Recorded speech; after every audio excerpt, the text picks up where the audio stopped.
1956 سے پہلے تک سعودی عرب میں لڑکیوں کا کوئی اسکول موجود نہیں تھا۔ یہ کارنامہ شاہ فیصل کی بیوی عفت نے انجام دیا۔ وہ کسی بھی سعودی حکمران کی واحد ایسی بیوی تھی جو ملکہ قرار پائی۔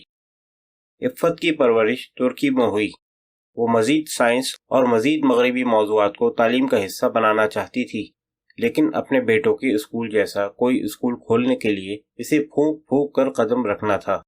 لڑکیوں کے اسکول کا معاملہ کہیں زیادہ نازک تھا۔ 1956 میں جدہ میں دارالحنان محبت کا گھر کا آغاز یتیم خانے کی صورت میں کیا گیا۔ چونکہ قرآن میں یتیم لڑکیوں کی دستگیری کا حکم بار بار آیا ہے، لہذا اس قسم کے ادارے پر کوئی اعتراض نہیں ہو سکتا تھا۔ ایک سال بعد ہی کہیں جا کر عفت نے ادارے کے اصل مقصد کو واضح کرنے کا خطرہ مول لینا بہتر خیال کیا۔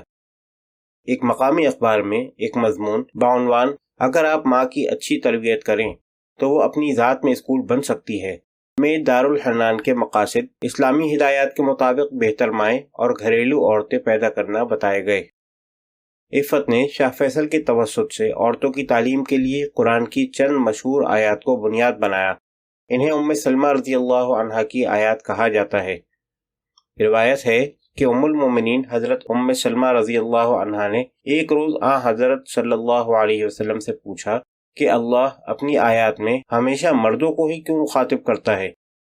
حدیث کے مطابق ام سلمہ رضی اللہ عنہا حجرے میں بیٹھی اپنے بالوں میں کنگھا کر رہی تھیں کہ حضرت صلی اللہ علیہ وسلم کو ممبر پہ بیٹھ کر ارشاد فرماتے سنا، جس کا مفہوم ہے: اے ایمان والو، تم میں سے جو مرد اور عورتیں اللہ کے آگے سر جھکاتے ہیں، جو اطاعت گزار ہیں، جو سچ بولتے ہیں، جو ایمان پر قائم رہتے ہیں، جو خیرات دیتے ہیں، جو روزے رکھتے ہیں، جو سادگی اختیار کرتے ہیں، جو اللہ کو یاد کرتے ہیں، اللہ نے ایسے مردوں اور عورتوں کے لیے معافی اور وسیع انعام تیار کر رکھا ہے۔ ان الفاظ میں صاف ظاہر تھا کہ عقیدے کے فرائض مردوں اور عورتوں کے لیے یکساں تھے۔ عفت نے کہا کہ ان فرائض کو پورا کرنے کی خاطر عورتوں کو تعلیم یافتہ اور مطلع ہونا چاہیے۔ سن 1960 میں علماء کو یہ اصول ماننے پر مجبور ہونا پڑا۔ وہ ملک بھر میں لڑکیوں کی تعلیم کو فروغ دینے پر محتاط انداز میں مان گئے۔ شرط یہ رکھی گئی کہ اسکول علماء کے کنٹرول میں رہیں گے اور کسی بھی معترض باپ کو اپنی بیٹیاں اسکول میں داخل کروانے پر مجبور نہیں کیا جائے گا۔ لیکن کچھ سعودیوں کے لیے اتنا کافی نہیں تھا۔ منصاف سے کچھ ہی دور بریدہ قصبے میں مردوں نے سن 1963 میں لڑکیوں کا پہلا اسکول کھولے جانے کے خلاف احتجاج اور فساد برپا کیا۔ تقریباً اسی دور میں جب امریکہ جنوب کے اسکولوں میں نسلی امتیاز ختم کرنے کے لیے نیشنل گارڈ کو طلب کر رہا تھا، شاہ فیصل کو بریدہ اسکول زبردستی شروع کرنے کی خاطر نیشنل گارڈ طلب کرنا پڑی۔ ایک سال تک اسکول کی واحد طالبہ اس کی ہیڈ مسٹریس کی بیٹی تھی۔ بہت سے باپوں نے اپنی بیٹیوں کو لاعلم رکھنے کے حق کا استعمال جاری رکھا۔ سن 1980 میں صرف 55% سعودی لڑکیاں اسکول میں داخل ہوئیں اور صرف 23% سیکنڈری تعلیم تک پہنچ پائیں۔ صرف 38% عورتیں خواندہ تھیں، جبکہ مردوں میں یہ شرح 62% تھی۔ پھر بھی کچھ لڑکیاں ریال کے ذریعے سے دستیاب بہترین تعلیم حاصل کرنے میں کامیاب ہو گئیں۔ جدہ میں لڑکیوں کے ایک نجی اسکول دارالفکر میں جرمنوں کا تعمیر کردہ کیمپس قابل تصور حد تک عالی شان ہے۔ ایک اونچی سفید دیوار کے پیچھے شیشے کے دروازے صیقل شدہ پتھر والے ایئر کنڈیشن کمرے میں کھلتے ہیں۔ بلند چھتیں اور شیشے کی بڑی بڑی کھڑکیاں art studios, gymnasium, science laboratory اور ایک کمپیوٹر سینٹر کو کھلا اور ہوادار احساس دیتی ہیں۔ کسی بھی کلاس میں 20 سے زیادہ طالبات نہیں۔ اساتذہ کے شیرخوار بچوں کے لیے ایک ڈے کیئر سینٹر بنایا گیا ہے، جس میں طالبات کے بچے بھی داخل ہو سکتے ہیں، کیونکہ چھوٹی عمر میں شادیوں اور حمل کی حوصلہ افزائی کی جاتی ہے۔ زبانوں پر مرکوز نصاب کے علاوہ لڑکیاں کھانا پکانے یا ملبوسات سازی، کراٹے یا بیلے، ڈیسک ٹاپ پبلشنگ یا موٹر مکینکس کے کورسز بھی منتخب کر سکتی ہیں۔ موٹر مکینکس کے کورس پر مجھے حیرت ہوئی، کیونکہ سعودی عورتوں کو گاڑی چلانے کی اجازت نہیں تھی۔ ہیڈ مسٹریس باسلہ الحمود نے وضاحت کی، میں چاہتی ہوں کہ اگر ڈرائیور کار میں کسی خرابی کے متعلق بتائے تو عورت اس کی تصدیق کرنے کے قابل ہو۔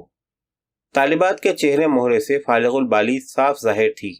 وہ دراز قد، چمکدار بالوں والی تھیں جو موٹی چٹیاؤں کی صورت میں کمر پر جھول رہے تھے۔ خوبصورت، دبلی پتلی، 38 سالہ ریشمی لباس میں ملبوس ہیڈ مسٹریس کی جلد لڑکیوں کی طرح جھریوں سے آری اور جسم کثرتی تھا۔ اس نے کہا، میرے گھر میں جم اہم ترین جگہ ہے۔ 20 سال قبل اس کی بڑی بہن نے دندان سازی کا مطالعہ کرنا چاہا تھا، جو اس وقت سعودی عرب میں عورتوں کے لیے ممکن نہیں تھا۔